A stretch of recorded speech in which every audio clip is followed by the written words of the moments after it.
పేదవాడి పక్షాన నిలబడతాం, ప్రజా గొంతుకై నినదిస్తాం.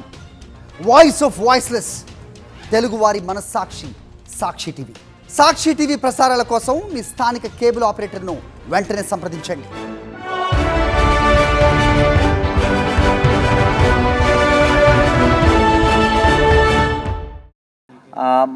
ఇక్కడ సైబరాబాద్లో కూకట్పల్లిలో 18th రోజు ఒక పాప, ఒక 10 year old పాపది మర్డర్ జరిగింది. Very sad incident. అండ్ ఆ రిపోర్ట్ అయిన వెంటనే we started the investigation. But ఒక 3 days వరకు మనకి ఉన్న అవైలబుల్ క్లూస్, ఉన్న వాట్ ఎవర్ టెక్నికల్ ఎవిడెన్స్, దాని ద్వారా మనకేం బ్రేక్ త్రూ రాలేకపోయింది. సో ద ఇన్వెస్టిగేషన్ మళ్ళీ రైట్ ఫ్రమ్ బిగినింగ్ చేస్తూ ఉంటూ వెళ్ళాం. ఏమైనా క్లూస్ వీఆర్ మిస్సింగ్ అవుట్ అది చూస్తూ ఉంటూ వెళ్తే నిన్న we got a breakthrough in that case. And ఆ కేసులో ఒక నేబరింగ్ ఇల్లులో ఉన్న ఒక 14 year old అబ్బాయి, he was found to have committed a murderని. బేసికలీ ఆయన ఏం చేశాడంటే, వాళ్ళ ఇల్లు దగ్గర ఉంటుంది. సో వీళ్ళ టెర్రస్ నుంచి వాళ్ళ టెర్రస్ వరకు విదౌట్ ఎనీ ప్రాబ్లం వెళ్ళిపోవచ్చు, దూకి వెళ్ళిపోవచ్చు. సో ఆయన ప్రకారం ఆయన దూకేసి అక్కడ వెళ్ళి ఒక క్రికెట్ బ్యాట్, వాళ్ళ ఇంట్లో ఒక క్రికెట్ బ్యాట్ ఉంటుంది, ఆ క్రికెట్ బ్యాట్ దొంగతనం చేయడం అని, అది ఆయన దగ్గర పెట్టుకోవడం అని అనుకొని వెళ్ళాడు. సో అది వెళ్తప్పుడు అక్కడ అది బ్యాట్ తీసుకొని బయటకు వస్తప్పుడు ఆ పాప హ్యాస్ సీన్ హిమ్. చూసినాక వెంటనే అరిచింది. అరుస్తే ఈయన భయపడి ఇమీడియట్లీ ఆమెకి అక్కడ ఆ ఇంట్లో బెడ్రూమ్లో తోసేసి అక్కడ ఆయన దగ్గర ఉన్న ఆయన ఒక నైఫ్ పట్టుకు వెళ్ళాడు. సో ఆ నైఫ్తో he stabbed her and then వచ్చేసాడు. అండ్ ఇన్ఫ్యాక్ట్ మనకి తర్వాత ఇన్వెస్టిగేషన్ డీటెయిల్లో చూసేటప్పుడు మన ఐఓస్ రియలైజ్ దట్ ఇనీషియల్ స్టేజెస్లో కూడా ఎగ్జామిన్ ఆయనతో మాట్లాడేటప్పుడు he had actually misled the investigators by telling that నాకు వినిపించింది, పాప అరిచినట్టు వినిపించింది. అండ్ 10 o'clock అలా he try to tell some story around that. So but అది అప్పుడు డిఫరెంట్ సర్కమ్స్టాన్సెస్ ఆ ఇన్వెస్టిగేషన్ చేస్తుంటూ అది తెలిసింది తర్వాత. సో బేసికలీ ఆ కేసు మొత్తం డిటెక్ట్ అయింది, ద మర్డర్ వెపన్ కూడా రికవర్ అయింది. దాంతోపాటు కొన్ని అదర్ ఎవిడెన్స్, అదనపు ఎవిడెన్స్ కూడా మనకి దొరికింది. సో దాని బేసిస్ మీద మేము ఇప్పుడు కేసుకి ముందుకు తీసుకొని ఫైనలైజ్ చేసేస్తాం. చెప్తారు, I think DCP Balanagar will tell about the slip and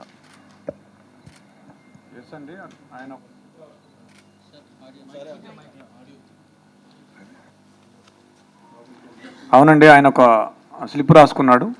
ఆ స్లిప్లో ఏంటంటే ఫస్ట్ ఒక గ్యాసు ప్లస్ టేబుల్ ఎట్లా రెడీ చేసుకోవాలి, తర్వాత లాకు, ఆ గ్యాస్ను ఉపయోగించి లాక్ ఎట్లా ఓపెన్ చేయాలి, తర్వాత మనీ ఎట్లా తీసుకోవాలి, మళ్ళీ ఆ గ్యాస్ ఆన్ చేసి ఆ లాక్ చేసి ఎట్లా బయటపడాలి అని చెప్పేసి రాసుకొని లాస్ట్లో మిషన్ డన్ అని రాసుకున్నాడు. అంటే అది ఎప్పుడు రాసుకున్నాం అంటే కొద్దిగా ముందే, అంటే ఒక 1 month బ్యాక్ రాసుకున్నాం అని చెప్తున్నాడు. అంటే ఆయనకి ముందే ఆ థాట్స్ ఉన్నాయని మనకు అర్థమవుతూ ఉంది. బ్యాట్ దొంగతనం కోసం వెళ్ళాడు. లేదు, మనం ఎన్నిసార్లు అడిగినా మనీ గురించి చెప్పడం లేదు. నాకు ఆ బ్యాట్ యాక్చువల్గా ఏంటంటే డిసీజ్డ్ వాళ్ళ తమ్ముడు 6 years ఉంటాయి, ఈయన కలిసి క్రికెట్ ఆడేవాళ్ళు. ఆ బ్యాట్ ఈయనకి బాగా నచ్చింది, స్ట్రోక్ బాగా ఉంది, నాకు బాగా నచ్చింది, నాకు ఇవ్వు నేను కూడా ఆడతా అంటే ఇచ్చేవాడు కదా పిల్లవాడు. సో దాంతో నేను ఎట్లయినా దాన్ని సొంతం చేసుకోవాలనే ఆలోచనతో 2-3 daysగా ప్లాన్ చేస్తున్నాను అని చెప్పాడు దానికోసం.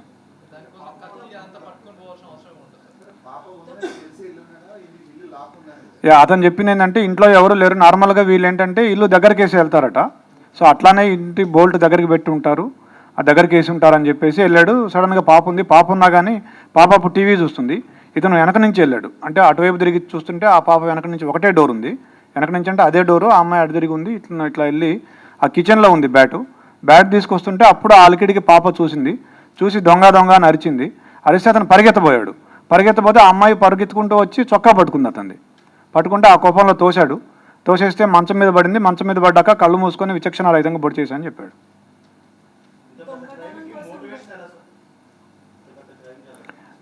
అతనికి బేసిక్గా ఈ ఓటీటీల్లో, యూట్యూబ్లో ఈ క్రైమ్ థ్రిల్లర్స్, సస్పెన్స్ మిస్టరీలు చూసే అలవాటు బాగా ఎక్కువగా, దాదాపుగా ఒక 5-6 సంవత్సరాల నుంచి అదే పనిలో ఉన్నాడు. స్కూల్ కూడా ఎక్కువ వెళ్ళేవాడు కాదు. ఎప్పుడు ఏదో ఒక తన ఆలోచనలో తను ఉండి ఇలా ఊహించుకుంటూ ఉండేవాడు అతను. అతనికి స్కూలు ఎగ్గొట్టే అలవాటు ఉండేది. స్కూల్కి వెళ్లకుండా క్రికెట్ ఆడుకోవడం, ఈ ఓటీటీ చూడడం, యూట్యూబ్ చూడడం, ఈ మిస్టరీస్ చూడడం అలవాటు ఉండేది అతనికి. అతను ఎవరైనా చూస్తే వాళ్ళని బెదిరించి రావడం, తర్వాత దాడి చేయటం, ఈ 2 ఉద్దేశాలతో కత్తి తీసుకుపోయినాడు.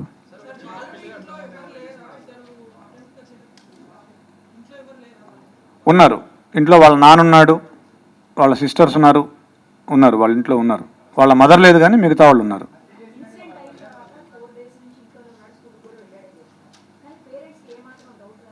ఎస్, పేరెంట్స్ వాళ్ళ మదరు నిన్న మనం వాళ్ళ మదర్తో మాట్లాడినప్పుడు అనింది, ఫస్ట్ రోజే పోలీసులు ఈ హడావిడి అంతా చేసి నేను అడిగాను మా అబ్బాయిని, ఏరా నువ్వేమైనా చేసావా అని అడిగాను, ఒప్పుకోలేదు. 2వ రోజు కూడా అడిగితే ఏమ్మా నువ్వే నన్ను పట్టించేటట్టున్నావే అని అన్నాడు, నీ మీద ఒట్టు అన్నాడు అని చెప్పింది వాళ్ళ మదర్. పోలీసుల్ని ఆ రోజు మేము ఫస్ట్ రోజే అతన్ని క్వశ్చన్ చేసాం. ఎందుకంటే రెండింటికి జస్ట్ 2 అడుగుల దూరం ఉంటుంది, ఆ ఇంటికి ఈ ఇంటికి పిట్టగోడకి. మేము క్వశ్చన్ చేసాం ఆ ఇంట్లో ఉన్న వాళ్ళని. 3rd, 4th ఫ్లోర్లు, వీళ్ళు 4th ఫ్లోర్లో ఉంటారు. 3rd ఫ్లోర్ నుంచి వెళ్ళొచ్చు. పోలీసులకి మాకేం చెప్పాడంటే ఆ రోజు నాకు 10:15 ఆ టయానికి డాడీ అని గట్టిగా అరుపులు వినిపించాయి అని చెప్పాడు.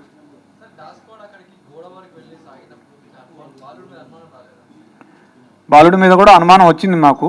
అయితే మేము ఒక లిస్ట్ ఆఫ్ సస్పెక్ట్స్ చేసుకున్నాము, దాని ప్రకారం చేసుకుంటూ వచ్చాము. నిన్న అతన్ని చేసాము. తర్వాత మాకు ఇంకొక క్లూ కూడా వచ్చింది. ఒక పిల్లాడు కూడా సమాచారం ఇచ్చాడు. ఇట్లా ఆ రోజు ఏ రోజైతే అఫెన్స్ జరిగిందో ఆ రోజు మార్నింగ్ 8:30 to 8:45 అతను ఆ గోడ దగ్గర, ఏదైతే గోడ దూకి వెళ్ళే అవకాశం ఉందో ఆ గోడ దగ్గర తచ్చాడాడు అతను చాలాసేపు, ఒక 15 minutes. ఆ సమాచారంతో మా అనుమానం ఇంకా ఎక్కువై, మా అనుమానం నిర్ధారణ అయ్యి అతన్ని మళ్ళీ విచారించాము. ఫస్ట్ ఇల్లు సెర్చ్ చేసాము. ఇల్లు సెర్చ్ చేస్తే మాకు ఈ లెటర్ దొరికింది, అతను రాసుకున్న లెటర్ ఏదైతే ఉందో అది. తర్వాత కత్తి కూడా దొరికింది. 3 కత్తులు ఉన్నాయి. ఏ కత్తి అంటే, సార్ నల్ల కత్తి, నల్లపిడి ఉంటుంది, దానికి అంచు నల్లగా ఉంటుందని అతనే చెప్పాడు. ఆ కత్తి తీసుకొస్తే ఇదే అని చూపించాడు. బట్టలు ఏం చేశాడంటే అతను అఫెన్స్ చేయగానే ఆ కత్తి అక్కడే కడిగేసి గోడ దూకి మళ్ళీ ఇంట్లోకి వెళ్ళేటప్పుడు వాళ్ళ నాన్న, సిస్టర్స్ ఉన్నారు, వాళ్ళు ఏమైనా చూస్తారేమో అని ఆరేసిన షర్ట్ తీసుకొని ఇట్లా అడ్డం పెట్టుకొని ఇంట్లోకి వెళ్ళి బాత్రూంలోకి వెళ్ళి స్నానం చేసి ఆ టీ-షర్టు, ప్యాంటు 2 వాషింగ్ మెషిన్లో వేసాడు. But we found some slight blood on the clothes. We have called a special investigation team, forensic team. వాళ్ళు స్పెషల్ లైటింగ్, స్పెషల్ స్పెట్స్ వాడి they are able to found it. I also have seen it. yes. అతనికి ఒక కుందేలు ఉండేది. ఆ రోజు ఆ కుందేలు కూడా చనిపోయింది. 11:30కి మేము టైం లేని కూడా తీసుకున్నాం అతని మీద అనుమానం వచ్చాక. అతను 11:30కి బయటికి వెళ్ళాడు ఇంట్లోంచి. 11:30కి ఆ కుందేలుని తీసుకొని డాక్టర్ దగ్గరికి వెళ్తే ఆ కుందేలు చనిపోయింది ఆ రోజు. ఆ స్టోరీ కూడా మాకు చెప్పాడు. 14 years. ఫింగర్ ప్రింట్స్ ఇంకా నిన్ననే జరిగింది, ఇంకా వీఆర్ మ్యాచింగ్ ఇట్. లేదు, మనకున్న సమాచారం మేరకు ఇంతవరకు అయితే ఏం లేదు. బట్ వాళ్ళ మదర్ చెప్పిన ఒక విషయం ఏంటంటే, అతను 2 months బ్యాక్ అతని దగ్గరికి ఒక ఫోన్ వచ్చింది, సెల్ ఫోను. మేము డబ్బులు ఇవ్వలేదు, ఇతనికి ఎక్కడిది సెల్ ఫోన్ అంటే నేను కొనుక్కున్నా అని చెప్తున్నాడు. డబ్బులు ఎక్కడ ఉంటే చెప్పలేదు. అది వాళ్ళ మదర్ చెప్పిన విషయమే. సో దీన్ని బట్టి మీరు ఏమైనా అనుకోవచ్చు.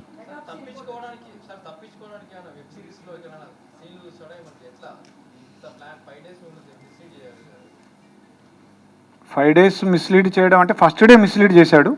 మనం మనకి ఇప్పటివరకు టెక్ రాలేదు కాబట్టి మనం అందరినీ విచారించుకుంటూ వచ్చే క్రమంలో. So basically it's a very typical case wear మీకు లిమిటెడ్ సస్పెక్ట్స్ ఉన్నారు. బికాజ్ ఆ ఇల్లుకి ఒకే కెమెరా దాని ఆపోజిట్ ఉంది, దాంట్లో ఎవరు వెళ్ళినట్టు కానీ బయటకు వచ్చినట్టు ఆ టైంలో లేదు. So we had very limited number of suspects. Motive prima facie ఏం మోటివ్ కనపడలేదు. సో ఈ idea that somebody side building నుంచి దూకి రావచ్చు అని అది కూడా ఫస్ట్ డే వచ్చింది. బట్ ఇలాంటి కేసెస్లో వేర్ మోటివ్ ఎక్కడ క్లియర్గా ఏం కనపడటం లేదు. అండ్ అంటే సో మెనీ అన్ఆన్సర్డ్ క్వశ్చన్స్ ఉన్నాయి మాకు యాజ్ ఇన్వెస్టిగేటర్స్. ఆ టీం అందరికీ చాలా అన్ఆన్సర్డ్ క్వశ్చన్, ఇదెందుకు జరగాలి అని ఉండేది. సో ఒక వే ఆఫ్ రూలింగ్ అవుట్ చేస్తూ పోవాలి, పాసిబిలిటీ ఇది కాకపోవచ్చు అని రూలింగ్ అవుట్ చేస్తూ వెళ్ళారు. And this is a typical case wear technical evidence, ఇప్పుడు నౌడేస్ మీరందరు చెప్తూ ఉంటారు దట్ ఇప్పుడు టెక్నికల్ ఎవిడెన్స్ లేకపోతే పోలీస్ ఏం చేయలేదు. ఇది typical case where there was no technical evidence except the fact that ఆ ఇల్లుకి ఎవరు వెళ్ళలేదు, అది తప్ప ఇంకేం టెక్నికల్ ఎవిడెన్స్ లేదు. So it was very painstaking regular detective work అంటాం కదా, ఇన్వెస్టిగేషన్ వర్క్, అదే repeated same thing going over at the same thing again and again చేసి అది బ్రేక్ త్రూ వచ్చింది. సో ఇమ్మీడియట్లీ మీకు ఎన్ని క్వశ్చన్స్ వచ్చినాయి, మాకు దానికంటే ఎక్కువ క్వశ్చన్స్ ఆ ఫస్ట్ డే వచ్చినాయి. బట్ ఆ క్వశ్చన్స్కి ఆన్సర్స్ ఇంత ఇమ్మీడియట్లీ ఏం రాలేదు. మీరు కూడా ఇప్పుడు చూస్తున్నారు, రీజన్ చూస్తే అలాంటి రీజన్ ఎవరికి స్ట్రైక్ కాదు, ఇలాంటి రీజన్ ఉండొచ్చని. బట్ ఇలాంటి కూడా రీజన్స్ ఉంటాయి అండ్ ఇలాంటి కూడా ఇన్సిడెంట్స్ జరుగుతాయి. సో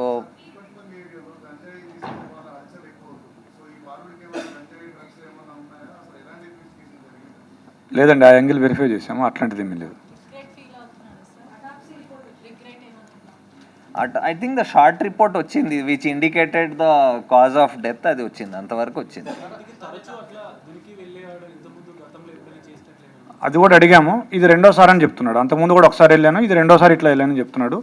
ఈ డిసీజ్డ్ తమ్ముడు ఎవరైతే ఉన్నారో సద్విన్ ఆ పిల్లాడు, అతను కూడా అడిగాము, అతను కూడా ఏం చెప్పట్లేదు మనకు.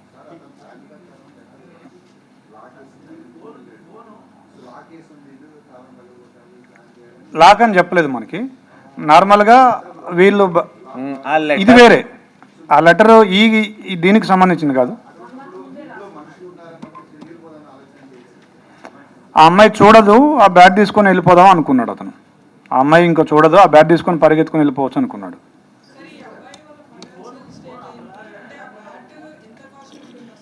ఎస్, అడిగాము మేము, మరి బ్యాట్ అంటే మీ పేరెంట్స్ని అడిగితే కొనిస్తారు కదా అని అడిగితే, సార్ అతను ఉద్దేశంలో ఆ ఫ్యామిలీ ఫైనాన్షియల్ ఇబ్బందుల్లో ఉంది, మా నాన్నకి జాబ్ లేదు, మా మదర్ చిన్న జాబ్ చేస్తుంది, మా అక్కలకి ఫీజు కట్టాలి, ఇంకా నేను ఎందుకు వాళ్ళని ఇబ్బంది పెట్టాలి అని వాళ్ళని అడగలేదు అని చెప్పాడు. మనం ఈ కేస్కి మనం when we're asking the questions, మనం ఒక 14-year-old అబ్బాయి పర్స్పెక్టివ్ అండ్ దట్ బ్యాక్గ్రౌండ్ నుంచి అనుకుంటే మేబీ మనకి ఆన్సర్స్ వస్తాయి. మన పర్స్పెక్టివ్లో క్వశ్చన్స్ అడిగితే మనకి లాజిక్ కనపడకపోవచ్చు. ఒక బ్యాట్ కోసము అంటే ఇలా జరగాలని from our perspective I don't think దానికి ఒక ఆన్సర్ మనకి సాటిస్ఫై చేసే ఆన్సర్ రాకపోవచ్చు. బట్ అలాంటి ఒక సిచ్యువేషన్లో ఒక ఆ ఏజ్లో ఉన్న అబ్బాయి అలాంటి పరిస్థితిలో ఉన్న ఆయన పర్స్పెక్టివ్లో మేబీ ఇట్ ఈస్ అది అలాగా జస్టిఫై అవుతుంది ఆయనకేమో.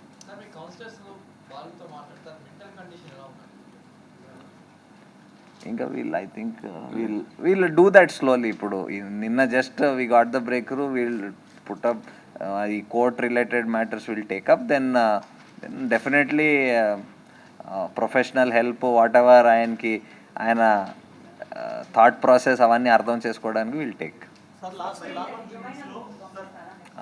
Because he's a juvenile, he will go to a juvenile.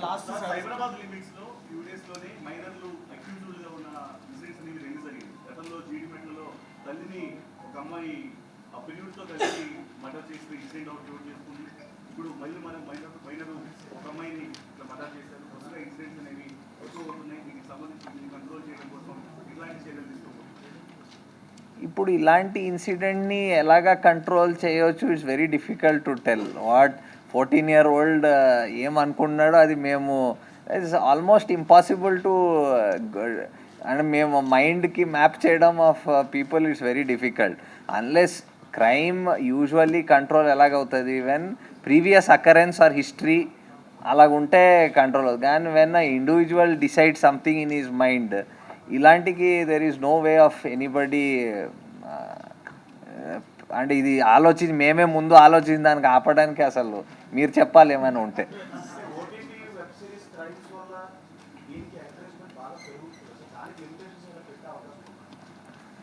ఇప్పుడు ఇప్పుడు we are living in the age of information, open information. మీరు ఓటీటీ చూస్తారా, వెబ్ సిరీస్ చూస్తారా, చూడరు, మీకు నచ్చినా నచ్చపోయినా you are one, this device is connects you to so many things.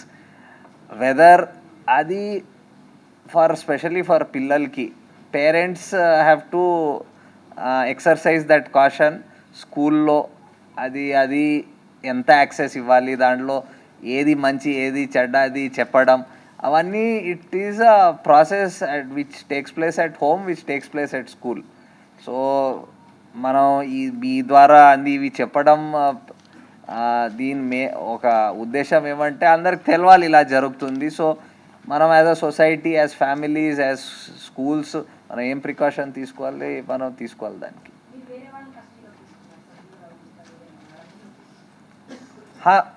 అదే చెప్పాను, మాకి లిమిటెడ్ నెంబర్ ఆఫ్ సస్పెక్ట్స్ ఉండేది ఆ కేసులో. ఎవ్రీబడికి థరోలీ ఎగ్జామిన్ చేయాలి టు రూల్ అవుట్. అండ్ బాధ ఏమంటే ఒక 10-year-old పాపకి ఇంత బ్రూటలీ కిల్ అయింది. It touches everybody. సో ఆ పార్ట్లో ఇంకా ఎవ్రీథింగ్ ఇన్ డీటెయిల్ వెళ్ళాల్సింది వచ్చింది. So the investigation team actually I think last 4 days, I think morning to night and beyond they were only doing this, going through again and again. And మీరు వాళ్ళ frustration అర్థం చేసుకోవాలి. అంటే ఇంత ఇది అయ్యి అది చేయలేక అండ్ బ్రేక్ త్రూ రాకపోవడం, అది they are still working on and it's అలాగే అవుతుంది. ఒక్కొక్కసారి breakthroughs immediately Rao.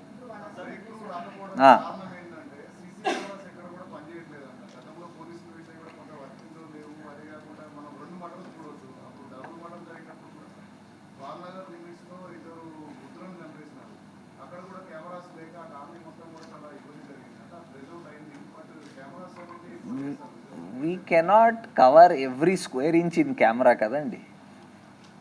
We cannot, అంటే it is not physically possible. ప్రపంచం అంతా ఎవ్రీ స్క్వేర్ ఇంచ్ కెమెరాతో కవర్ అవుతుందని అది కష్టం.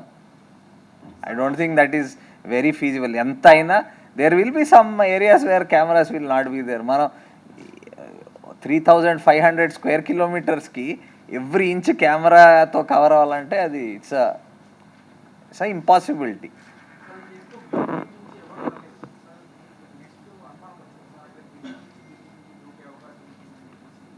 So there are first day వచ్చింది, సైడ్ నుంచి ఎవరో రావచ్చు అని. అది ఫస్ట్ డే అది ఒక పాసిబిలిటీ వచ్చింది. అందుకే సైడ్ ఇల్లు కూడా అది ఎవరెవరు ఉంటున్నారు అవన్నీ ఫస్ట్ డే కూడా వెళ్ళారు. But it is different. అదే ఇన్ రెట్రోస్పెక్ట్ అన్నీ ఇది చేయవచ్చు అది చేయవచ్చు అని అనిపించవచ్చు, కానీ అప్పుడు చేసేటప్పుడు మీకు కొన్ని క్లూస్ లీడ్ చేస్తాయి కొన్నిటికి, అవి ఎగ్జామిన్ చేస్తారు, మళ్ళీ అది రూల్ అవుట్ చేస్తారు, మళ్ళీ అది కాకపోతే మళ్ళీ ఏదోకి వెళ్తారు.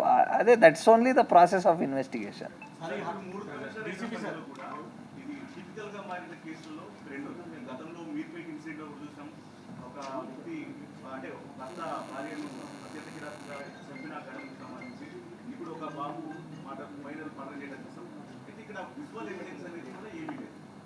ఇట్లాంటి ప్రూవ్ చేయడం కోసం, వాళ్ళను అక్యూజ్డ్గా ప్రూవ్ చేయడం కోసం చాలా టిపికల్గా కష్టతరంగా మారుతుంది.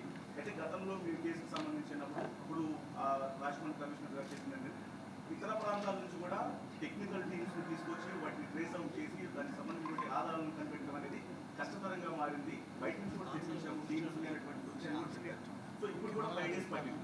సో వాటన్నిటిని ప్రూవ్ చేయడానికి మన దగ్గర తగినటువంటి ఆ టెక్నికల్ టీమ్స్ కావచ్చు, ఎక్విప్మెంట్స్ కావచ్చు, ఇవన్నీ ఉన్నాయా? మళ్ళీ బయట నుంచి తెప్పించుకోవడం అవన్నీ ఎవిడెన్స్ కలెక్ట్ చేసిన పరిస్థితి అంటే ఈ టు డిటెక్ట్ చేయడానికి మాకేం దీనికి టెక్నికల్ అవసరం లేదు, ఉన్నా కూడా అదేం పనికిరాదు. దీంట్లో what you need to understand is nobody has seen. Okay, ఆ person has gone, committed offence, came back because of the circumstances. దానికి ఏం మనకి I think 24 hours satellite imagery ఉంటే తప్ప over every house possible, which is not possible. అది ఉంటే తప్ప there is no way we can do that. So ఇప్పుడు కాదు, క్రైమ్స్ ఈరోజు జరగటం లేదు కదా, crimes have been occurring since human beings have existed. So దానికి ఇప్పుడు ఇది ఉన్న ముందు కూడా డిటెక్ట్ చేసేవారు. ఒక 30 years బ్యాక్ మర్డర్ జరిగింది కదా, 35 years బ్యాక్, అప్పుడు కూడా డిటెక్ట్ చేశారు. అప్పుడు సీసీ కెమెరా ఉండకపోవచ్చు, ఉండొచ్చు, so it's all a process. When a crime takes place, ఎంత మంచిగా ప్లాన్ చేసినా ఎక్కడొకటి తప్పు జరుగుతుంది. దెర్ ఆర్ సమ్, ఆ తప్పు ఒక్కొక్కసారి మాకు దొరుకుతుంది, ఒక్కొక్కసారి కొంచెం టైం తర్వాత దొరుకుతుంది, ఒక్కొక్కసారి దొరకదు. Okay, nobody is perfect in the world, neither is the criminal perfect Nar is the police perfect. So it happens, sometimes it happens immediately, sometimes it takes time. Whether we are making the effort or not, whether we are covering everything, that is important. అది చేసాం so ఒక రోజు వచ్చింది. Sir DCP ఈ హత్య జరిగిన తర్వాత బాలుడు ఆ అమ్మాయి వాళ్ళ ఇంటికి ఎవరెవరు వస్తున్నారు, పోలీసులు ఎప్పుడు వస్తున్నారు, సాధారణ ప్రజలు, క్లూస్ టీమ్స్ ఇవన్నీ దగ్గరుండి మానిటర్ చేశాడంట, నిజమేనా సార్ అది? పక్కనే ఇల్లు 4th ఫ్లోరు, అతను బాల్కనీలోకి వస్తే వీళ్ళ ఇల్లు కనిపిస్తూ ఉంటుంది. అది చూసేవాడు, చూసి బాగా టెన్షన్ కూడా పడుతుండేవాడు రోజు.